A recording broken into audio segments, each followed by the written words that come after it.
ये संसार प्रिय है तो फिर परमार्थ की तरफ कैसे चल सकते हो? आशा लगाए बैठे हो अगर भोगों की अभी भी, तो फिर मतलब बहुत ही दुर्भाग्य है। जब भगवान ने बचा दिया संसार के खेल से, तो फिर जीवन बर्बाद कर रहे हो। न ऐसे न वैसे रहे मजरे डो पाछली हो जो करी निर्वासित। अब होश में हो जाओ।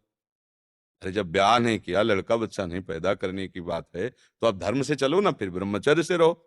चाहे भले पैंट शर्ट में रहो, ब्रह्मचर्य से रहो, भगवान नाम जप करो, पवित्रता से चलो। एक मार्ग तो पकड़ लो। जब गृहस्थी का गृहस्थ आदमी लड़का बच्चा पैदा किए, तो भगवान की सृष्टि की पूजा है वो, कोई साधारण खेल नहीं। उस धर्म से चले। मान लो आपके भाग्य में नहीं था, तो आपका भाग्य और श्रेष्ठ है। आप भगवान से अपना संबंध मानिए। उनको बेटा बना लो, उनको पिता बना लो, उनको माता बना लो, उनको भाई बना लो, मित्र बना लो, गुरु बना लो, शिष्य बनाओ। तो इतने करुणामय है, किसी भी संबंध से आप उनसे प्यार करो वो राजी है।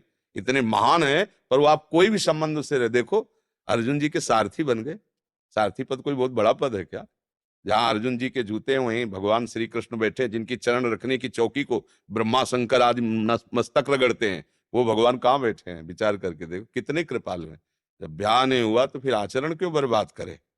भाई ब्याह हुआ तो चलो, गृहस्थ धर्म में ऐसा है संतान उत्पत्ति रूपी क्रिया भगवान की पूजा के लिए। लेकिन जब वो मार्ग नहीं है, तो भले पैंट शर्ट में रहो, लेकिन सच्चाई से चलो फिर भगवत मार्ग में। नाम जप करो, पवित्रता से रहो।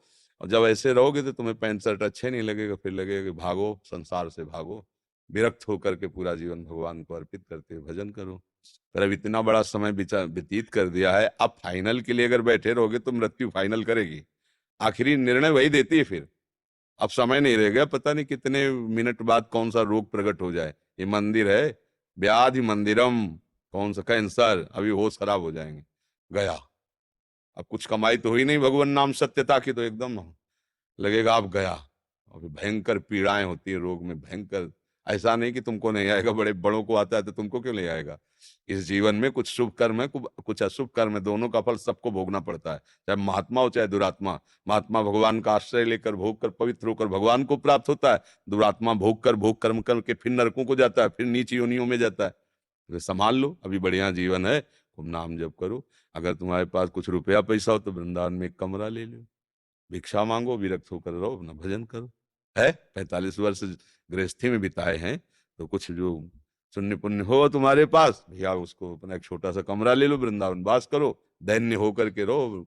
रोज यमुना जी के दर्शन करो, ठाकुर जी के दर्शन करो, नाम जप करो, सत्संग सुनो, अभी जीवन बन जाएगा। दिशा विहीन जीवन क्या जीवन? मृत जीवन है।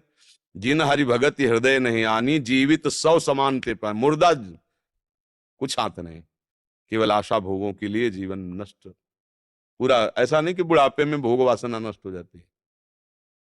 अगर इसको तुमने संयम में नहीं लिया, तो बुढ़ापे तक आशा लगी रहती है भोगों की, और वही आशा उसके आगे जन्म क्या हेतु बन जाती है। आशा ही परमम दुखम, नैराश्यम परमम सुखम। इस दुख रूपी आशा से हटो, वृंदावन वास करो, मांगो खाओ, नाम जप करो, कीर्तन करो, भगवान को जीवन समर्पित कर दो। यदि अच्छा धन है तो मांगने की जरूरत नहीं, अपना रसोई बनाओ, भोग लगाओ ठाकुर जी का, दो रोटी अन्य जीवों को दे दो, चिड़ई, बंदर, कुत्ता, अरे वह भी आनंद आने लगेगा। मार्ग पकड़ो, एक मार्ग पकड़ लो, कुछ नहीं है, भरोसे पे निकल पड़ो।